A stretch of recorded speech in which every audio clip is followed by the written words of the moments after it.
জীবনে না বলতে শিখুন। Say no, not to everybody, কিন্তু ম্যাক্সিমাম ক্ষেত্রে যেটা থেকে প্রবলেমেটিক মনে হতে পারে বা আপনার ভবিষ্যৎটা কিন্তু সাময়িক আপনাকে স্বস্তি দেবে বা আনন্দ দেবে বা স্যাটিসফ্যাকশন দেবে, সেই জায়গাগুলোতে না বলতে শিখুন। না বলতে শিখুন এবং স্ট্রিক্ট থাকুন নিজের ডিসিশনে। নিজের ক্যারেক্টারকে শান্ত করুন, নিজের মনটাকে শান্ত করুন। No, say no to that thing that can give you a lot of problem in your future, but some relief can give you for some moments. সেই সমস্ত ব্যাপারে না বলতে শিখুন।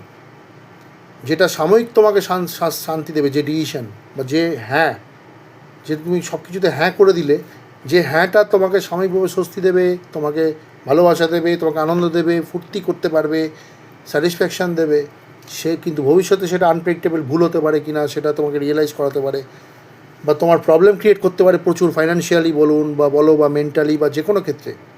সেই সমস্ত জিনিসের না বলতে শিখুন। সবাইকে নয় অবশ্যই, কর্মক্ষেত্রে তো অবশ্যই ভেবেচিন্তে না করা উচিত।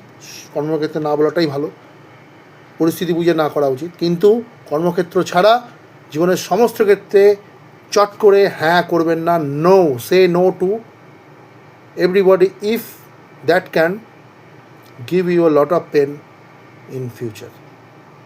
স্ট্রিক্ট থাকতে শিখুন নিজের লাইফে, ডিসিপ্লিন থাকুন। কষ্ট হতে পারে, সেই কষ্টটাকে বিয়ার করার ক্ষমতা তৈরি করুন একটু একটু করে। ভালো থাকবেন।